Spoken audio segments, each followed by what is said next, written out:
Assalamualaikum warahmatullahi wabarakatuh. Alhamdulillahirabbil alamin.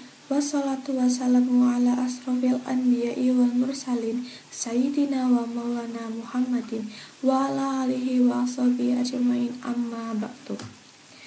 Perkenalkan, nama saya Nobita Nindi Setiawati dari kelas 10 Manajemen Perkantoran. Saya di sini akan menceritakan sebuah kisah, yaitu hujan batu di negeri Sodom. Berikut langsung saja kita simak ceritanya. Lalu kami selamatkan ia beserta keluarganya semua, kecuali seorang perempuan tua, istrinya, yang termasuk dalam golongan yang tinggal. Kemudian kami binasakan yang lain, dan kami hujani mereka dengan hujan batu. Maka amat jeleklah hujan yang menimpa orang-orang yang telah diberi peringatan itu. Surah Asy-Syu'ara surah ke-26 ayat 170 sampai dengan 173. Pada saat senja akan menjelang, seorang gadis tampak sedang tekun mengisi air dalam periginya. Ia menimba air dengan kelelahan. Entah sudah berapa kali ia menarik talinya. Namun, karena sumber air itu sangat dalam, air itu seakan lama sampai di tangannya. Setelah ember kecilnya terisi, ia kembali ke rumah untuk mengisi tempayan airnya yang sudah kosong selama berhari-hari.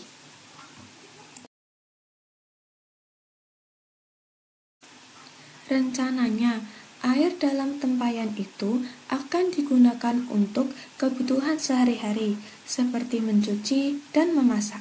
Musim kemarau ini, mereka harus berhemat air. Tempayannya yang belum penuh, maka gadis itu kembali ke perigi untuk menimba air. Namun, alangkah terkejutnya saat dia pergi, ia melihat 3 orang pemuda mengambil air untuk membasuh wajahnya.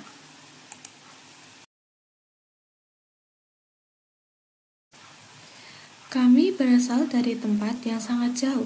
Katakan kepada ayahmu kalau ia dicari oleh 3 orang tamunya, kata pemuda yang sesungguhnya malaikat gadis itu.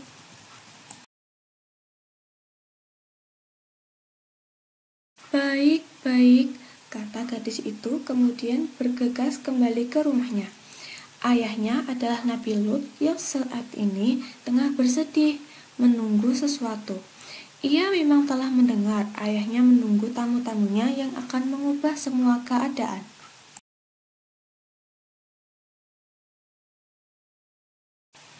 Namun, ia tidak mengetahui apa yang dimaksudkan oleh ayahnya. Diam-diam, ia merasa penasaran. Sesampainya di rumah, gadis itu langsung menemui ayahnya. "Abi, tamu Abi sudah datang," katanya sambil terkopoh-kopoh dari luar rumahnya. "Benarkah? Di mana?" kata Nabi Lut sangat berharap. "Di luar sana, Abi," jawab putrinya sambil menunjuk ke arah perigi.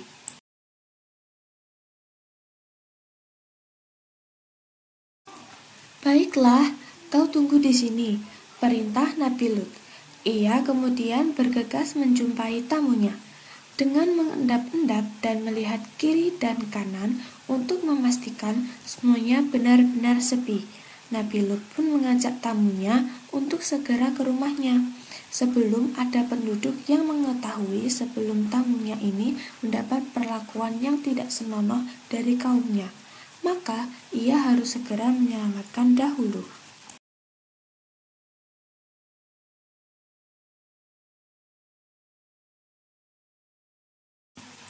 Sesampainya di rumah, Nabi Lut menutup semua pintu dan jendela dan memastikan tak ada seorang pun yang dapat masuk.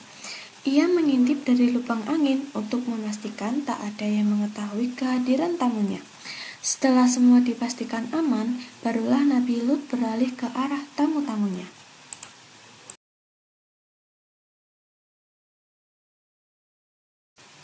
Mereka duduk bertiga dan saling berjejer di atas kursi batu.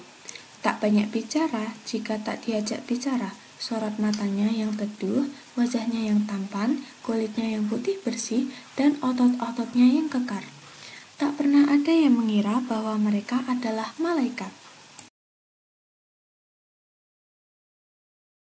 "Apakah di jalan kalian berjumpa dengan kaumku?" tanya Nabi Lut. "Tidak, kami hanya berjumpa dengan utusan Allah yang lain, Ibrahim," jawab malaikat itu. "Benarkah kalian akan menghancurkan negeri Sodom?" "Ya, seperti itulah, karena penduduk ini telah keterlaluan melakukan kemaksiatan," kata para malaikat itu. "Apakah tidak ada tangguh untuk hukuman itu? Allah yang lebih tahu tentang segala hal," kata malaikat itu. Nabi Lut tak bisa memaksa, meskipun ia seorang nabi, kedudukannya tetaplah seorang manusia biasa. Apa yang telah menjadi kehendak Allah tak bisa dipengaruhi oleh siapapun, termasuk oleh utusannya sendiri.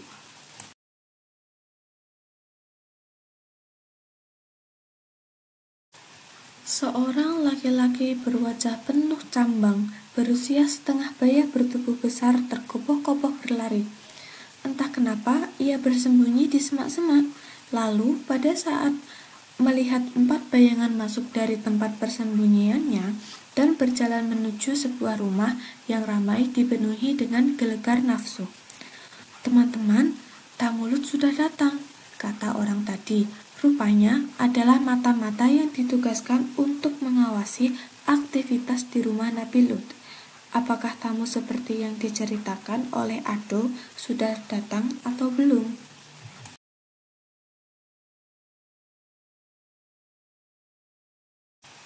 "Apakah benar yang kau katakan itu?"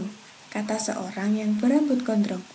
"Benar, Pak, aku tidak bohong," kata mata-mata itu dengan penuh keyakinan. "Apakah mereka laki yang tampan?" "Ya, sangat tampan sekali. Tak pernah aku melihat wajah seperti mereka." "Kalau begitu, tunggu apa lagi? Ayo serbu!" ajak salah seorang dari mereka. "Benar sekali, sudah lama kita tak mendapat mangsa laki-laki muda."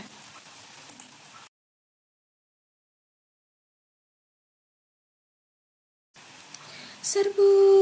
Yang lainnya pun tak kalah garang. Nafsu kebinatangan yang bercampur birahi menyebabkan manusia menjadi beringas. Seluruh laki-laki yang pada malam itu berada di kedai minuman segera bergegas menuju rumah Nabi Lut. Mereka seperti harimau yang kelaparan yang hendak memaksa sesuatu.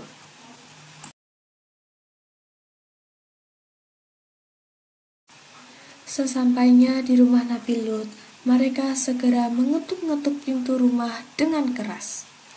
Namun, semua ketukan itu tak dijawab oleh Nabi Lut dengan segera.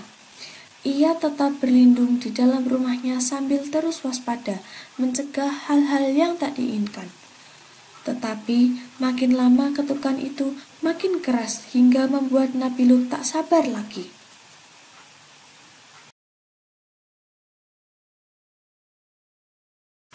"Hei Lut, kalau punya makanan enak, jangan kau simpan sendiri," katanya. "Bagi-bagikan kepada kami," kata salah seorang dari mereka lagi. "Ayo Lut, bukakan pintunya. Kalau tak membukanya, kami akan membakar rumahmu," teriak mereka mulai tak sabar. Setelah berkata begitu, mereka sudah tak mengetuk pintu lagi, tapi menggedor dan menendang pintu. Mereka memaksa untuk masuk ke dalam rumah agar dapat bertemu dengan tamu itu.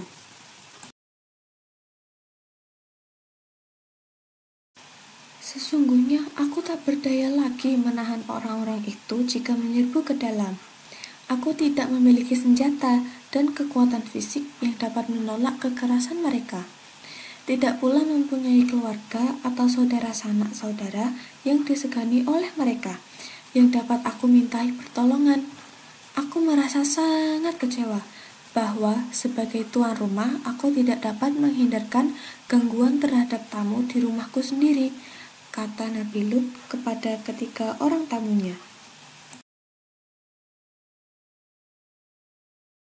Mendengar itu, ketika malaikat yang telah menyamar menjadi 3 orang laki-laki tampan ini segera menenangkan Nabi Lut.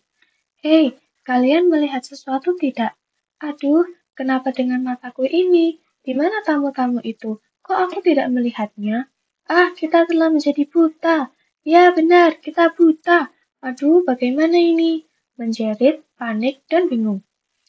Masing-masing saling menubruk hingga berjatuhan satu persatu, seperti pohon yang bertumbangan.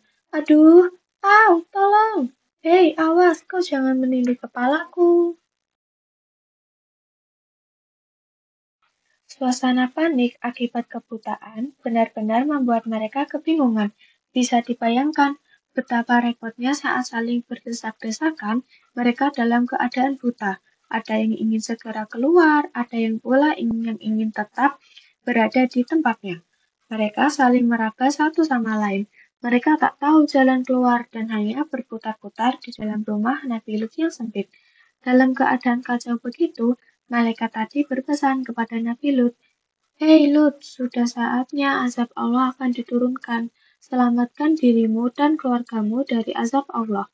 Segera tinggalkanlah desa ini dan jangan sekali-sekali menoleh ke belakang," kata malaikat tadi.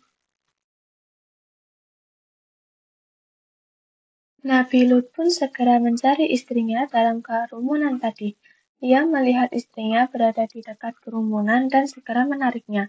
"Istriku, ayo ikutlah denganku. Jangan mengikuti kaum kita yang tersesat itu," kata Nabi Lut sambil menariknya. Sang istri sebenarnya keberatan, namun menyambut tawaran baik Nabi Lut. Bagaimanapun juga ia tak ingin nasibnya seperti kaumnya yang buta itu.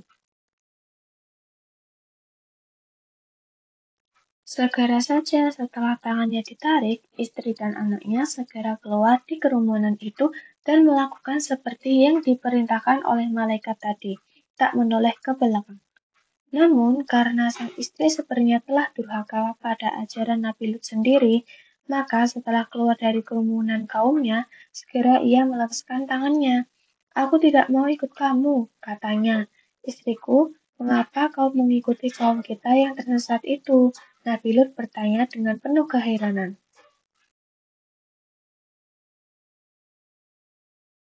Sang istri tak menjawab. Ia melambatkan jalannya dan berlari kembali kepada kaumnya itu. Nabi Lut yang melihat itu tak bisa mencegahnya karena sang istri berlari cepat sekali dan tahu-tahu sudah berada di tengah-tengah kaumnya. Nabi Lut melihat dari kejauhan bagaimana bumi Sodom itu ditimpa bencana gempa bumi. Tanah-tanah yang mereka pijak menjadi rengkah dan banyak sekali manusia buta itu yang terperosok dalam rengkahannya. Belum cukup gempa bumi, tiba-tiba bertiup angin yang sangat kencang hingga membuat rumah-rumah berterbangan dan hancur. Keadaan manusia sendiri seperti bulu-bulu angsa yang berterbangan.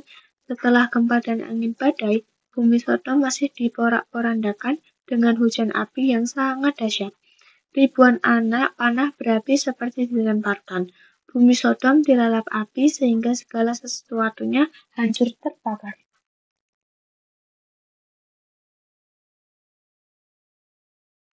Mengapa Sodom dan Gomora dapat hancur dengan skala yang amat dahsyat?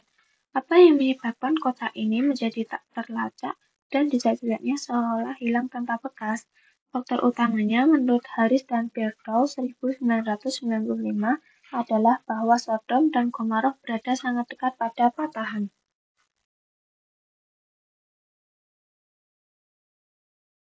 Peradaban yang telah mereka bangun hancur sehancur-hancurnya, semua bangunan rata dengan tanah. Bahkan jejaknya seperti hilang tak terbekas, seolah-olah di tempat itu tak pernah ditinggali manusia satupun. "Istriku, mengapa kau tak mengikut denganku? Mengapa kau malah mengikuti kaum kita yang sesat itu?" sesal Nabi Lut. Hal ini menjadi pelajaran bagi Nabi Lut bahwa bukan jaminan jika dirinya seorang nabi, maka anggota keluarganya akan mengimaninya. Persaudaraan yang sebenarnya adalah saudara seiman yang melewati batas-batas biologis, psikologis, nasab, keturunan, suku, dan bangsa. Keadaan di hari itu benar-benar mirip seperti kiamat. Terjawab sudah pertanyaan mengapa sehari sebelumnya mentari bersinar terang seakan-akan menumpahkan seluruh sinarnya. Ternyata akan ada azab. Allah yang menghancurkan bangsa Sodom dengan sehancur-hancurnya. Sinar mentari yang menyala sedemikian terang itu seakan-akan sebuah jawaban bahwa sebelum mereka semua binasa, Allah hendak menuntaskan nikmatnya hingga tak ada nikmat yang tersisa dan di akhirat sana mereka akan menuai segala akibatnya.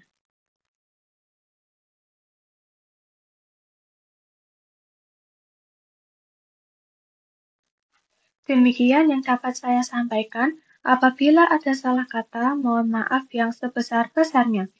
Billahi taufiq wal hidayah. Wassalamualaikum warahmatullahi wabarakatuh.